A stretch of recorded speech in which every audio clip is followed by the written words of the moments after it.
Hey everyone, Erradic here, and today I want to take you through my journey to Gladiator in World of Warcraft. This was a grind that took me around 3 to 4 years, and my hope is that my story will display a more realistic perspective on what it looks like for the average player to achieve this feat. You'll often see people on forums or on social media make it sound like it's an easy thing to do, but trust me, it's anything but. It all started in Season 1 of Shadowlands. I was a warrior main at the time and had been playing the game casually since vanilla, but never really committed to arena or PvP. That all changed when I saw screenshots of the epic Season 1 plate gear. That white Nathria set was calling my name. I knew I had to get it, so I jumped into 2s, and that ended up being my main form of content during the expansion. The upgrade system for PvP gear was tough to navigate, and I struggled to push past 1800 rating. I often blame the upgrade system for my failures, although it's obvious to me now that I was just a total noob.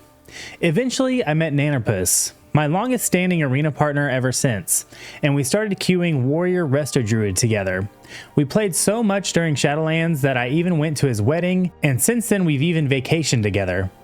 Once I had the elite appearance, we kept playing and climbed a bit more, but honestly, I was just happy to get that set and I didn't feel the need to push further. Then came Season 2. Nanner and I easily hit 1800, and even pushed up to 2k early in the season. Looking back, I probably still look like a noob, but at the time I thought I was doing pretty well. What I didn't realize was that during this time there was a huge inflation in rating because of the increased participation as a likely result of COVID. I wasn't aware people were reaching crazy new rating highs because I wasn't really into watching YouTube or keeping up with Reddit at the time. Regardless, I was pumped to see my progress. Nanner and I hit 2100, earning ourselves the Duelist title, which gave me a huge confidence boost in my ability in arenas. During Season 3, I branched out from 2s a little and teamed up with C-Note, a Ret Paladin, and Snorkelin, a Resto Shaman, and started queuing 3s with them. They both had previous Gladiator mounts, and I was in awe and hyped to be playing with them. They were just casual, for fun queues, and I don't think we ever broke past the 1900s, but it started to get me seriously thinking about 3s. Meanwhile, Nanner and I kept queuing 2s, hitting 2100 each season. By Season 4, we were fully ready to branch out into 3s. We met Reflex, a feral druid at the time, and started setting our sights on a push for Gladiator. It was around this time I also decided to start streaming and creating content. The next chapter of the journey was about to begin. Dragonflight launched and things were looking promising. I stuck with my warrior main and teamed up with Reflex, who was playing feral druid, and Nanner as our healer to try out Kitty Cleave. We were excited about the comp, but right off the bat we hit a wall. Pushing rating felt much harder than it had in Shadowlands, and there was a clear reason for that. The new rated mode, Solo Shuffle, was here. This mode let you queue solo, avoid the nightmare of LFG, and still get all the rated PvP rewards except for the Gladiator mount. It was a game changer, but it came at a cost. 3's participation took a huge hit, and the 3's ladder felt dead. While Solo Shuffle ratings were sky high, we were stuck in the rival range, struggling to climb. We didn't give up though. We kept queuing, trying to get better every session. At one point, I tried Solo Shuffle on my warrior, but the queue times were brutal and I found myself just wanting to play the game. That's when my healer arc started. I'd always enjoyed the shaman aesthetic in World of Warcraft, and having previously played with Snorkelin definitely factored into my decision as well. I started healing Solo Shuffle on shaman during the times when my teammates weren't around, and I loved it. Nanner, Reflex, and I didn't know it at the time, but we started to fall into a trap. The trap of chasing the meta. If you've kept up with WoW PvP content, you know the drill. The best and worst comps are constantly changing, buffs and nerfs would constantly have content creators calling out the new, easiest comp to climb with. We kept swapping classes and trying every new comp we heard was strong. I honestly couldn't tell you how many different comps we tried. Meanwhile, I started enjoying healing more, and Nanner was more than happy to fill the DPS roles. It was fun for all of us. Looking back, I realized the mistake we made. By chasing the meta, we never took the time to master the classes we played, the comps we tried, or how to consistently climb the ladder. We tried all sorts of S-tier comps, TSG, Cupid, Hero Cleave, Jungle, you name it. But we kept plateauing around the same ratings, rarely breaking through. After the Holy Paladin rework that made them ridiculously strong, we finally settled on PHDK, and we had some success. We even got coaching from a rank 1 hunter, Robots, and it helped us a lot as a team. We reached new highs but still couldn't push past 2200 rating in 3s. Although I think it gave us some confidence that maybe we could push further in future seasons. In Season 3, I started backing off from 3s and focused more on PvE. A new legendary weapon for warriors had dropped and I wanted it badly. So I got into raiding and Mythic Plus, whatever it took to get that axe. The plan was to use it to boost my 3's performance, get Nanner back on healing, and finally break through. I got the axe, but it didn't really help with our Qs, and before long I was back to healing. Throughout the expansion, I had been keeping Preservation Evoker in my back pocket. I loved how active the spec was, and it kept calling to me, but I was still stuck with Shaman as my main. I had enjoyed playing Pally while it was super strong, but I was never a huge fan of the toolkit or the aesthetic of Paladins. In Season 3, we finally started playing one of my favorite comps, Dracocleave, with Reflex on his new main, Devastation Evoker, Nanner on Frost DK, and me healing on the Resto Shaman. We were getting better and better, and I even had the chance to get a VOD review from one of the goats of PvP, Cdew, at the end of Season 3. Cdew did 2 VOD reviews of my gameplay, and they really helped me improve, but we still struggled as a team partly due to the comp being somewhat gimmicky and Resto Shaman being one of the worst healers for that comp. The VOD reviews made one thing glaringly clear to me. As a team of 3 career duelists, we lacked the crucial experience needed to climb. We were constantly queuing and trying to improve, but there was a large knowledge gap between us and the players we would have to beat in order to reach 2400. We were a team of 3 dudes who queued a couple times a week for a couple hours each session who were new to the bracket, yet going up against people who had been doing this for several expansions and often had a decade or more of experience. Reflex, Nanner, and I kept queuing throughout Season 4 of Dragonflight, but I knew I needed to hit Elite this season, even if it meant just reaching it in solo shuffle. I pushed hard, got 2400 on Shaman, and even started pushing for Legend. I bounced around 2400 rating and got up to around 70 wins, but I had also started queuing as Preservation Evoker, and I easily hit 2400 there too. That's when I really started to fall in love with Evoker. I easily pushed Legend on Evoker and left my Shaman on red from that point on. Something that still saddens me, but it had to be done. I decided to give Rated 3s one last strong push with about a month left in Season 4. I took to LFG and started seeing a little more success, reaching new highs above 2200. During this time, I met Rami, a DK player, and Roids, a warrior. This became my main push team for the end of the season, but it was clear that we wouldn't hit 2400 or Gladiator before the season ended.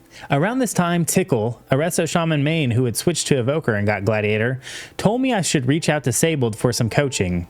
Sabled gave me a VOD review that really helped improve my gameplay, but I still had a lot to learn.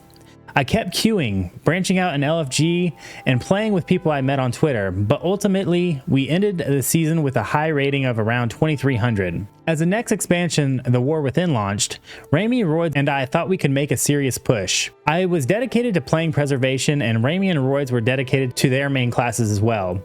With the new expansion, we hoped that the participation and inflation would make 2400 possible. But with the expansion came a new rated solo queue PvP mode, and that caused an additional fragmentation in the PvP community. We had some great success early on, pushing TSG to nearly 2k in the first couple of weeks. But after serious nerfs to both DK and Warrior, and with the 3s ladder feeling dead, we stopped queuing after just a few weeks. We tried some alt queues, but I had seen how that story played out and was not ready to play through it again. I still wanted to experience the new expansion, so I knocked out Keystone Master and ahead of the curve before I started focusing on arenas again, and I still queued with Nanner and Reflex for fun from time to time. I knew if I was ever going to hit Gladiator, it would have to be this season. Historically, each season in an expansion sees less and less participation, which usually means each concurrent season is harder to hit Gladiator. So I knew I had to give it everything I had to push my rating this time around. As the journey continued, I started reaching out to more people I had interacted with over the years. I played comps like Shadow Priest Devastation, Mage Devastation, Fury Shadow Priest, Thunder, and several others with content creators and players I had met through social media like Descentagon, Rakesy, Zankit, Baker Ice, OCD Gaming, DTB Mar, and Santi. I realized that playing with these more experienced players helped me improve drastically. Now, some of you might be thinking, yeah, you were getting carried.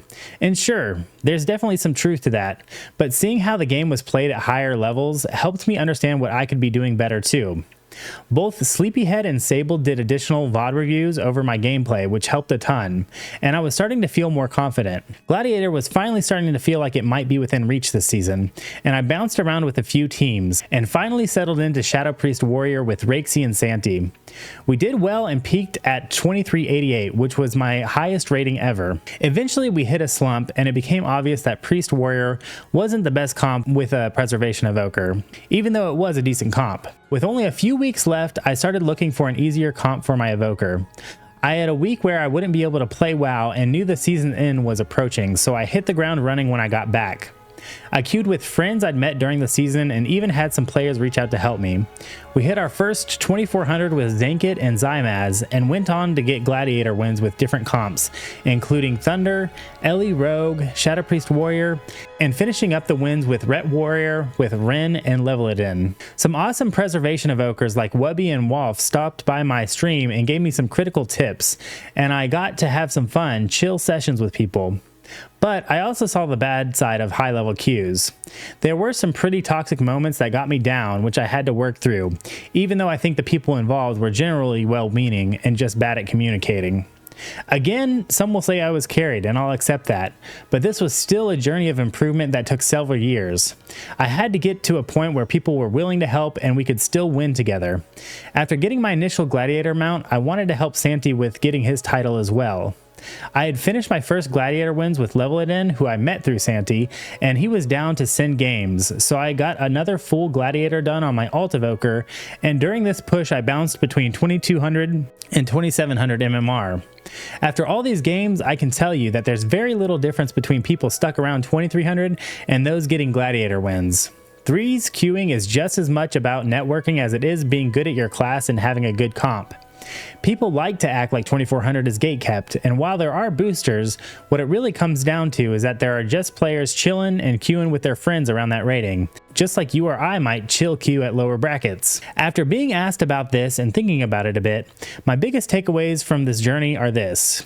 Pick a class and spec that you like and master it. There might be extreme cases where your spec just isn't viable in a season, but generally you can find comps that work. Use Solo Shuffle as an indicator of how good you are at a spec. It's easy to meme on Solo Shuffle, but rankings exist for a reason. If you're stuck at a low rating in Shuffle, there's probably a lot you can improve on, and those lessons can be transferred to threes, even though they're significantly different game modes. Play a consistently meta comp if you're pushing for Gladiator with friends. I said this in a video a while back, and I still believe it after this push. You can't really expect a group of duelists to hit Gladiator as a team for the first time. There may be cases where this has happened, but I've personally never seen it, and I guarantee you it's rare and super challenging. If you are going to attempt to, you'll need to play something that's consistently strong and all be masters of your respective classes. When you're facing multi-gladiators and rank 1s at 2200 plus, there's a knowledge gap, and it's tough to break through. And finally, grind. You've got to get the reps in. Don't be discouraged if you're not hitting your rating goals after 300 games. I played around 3,600 rounds of Arena this season alone on my Evokers. I'd estimate I've played over 30,000 rounds in total since I started. Yes, there are players who can hit 2,480 games, but they likely have years of experience and tens of thousands of games under their belts. Do VOD reviews of your gameplay and reach out to better players to help you improve. This journey has been incredible, but I won't lie, it's been mentally and physically exhausting. I put a lot on the line for this goal, sacrificing parts of my social life and even my health at times. Looking back, it seems crazy, but for me it was worth it. I'm the kind of person who once I set a goal, I have to see it through. That said, I wouldn't necessarily recommend this grind to others. Not because Gladiator isn't worth it, but because I know firsthand how tough and frustrating the road can be. It took me 4 years, countless hours, and a lot of trial and error to get here. But even with all these challenges, I still hope we see more players getting into PvP and pushing for Gladiator, because the more people on the ladder, the healthier and more competitive it becomes. Thanks for watching, drop a like if you enjoyed the video, subscribe for more, and I'll see you in the arenas.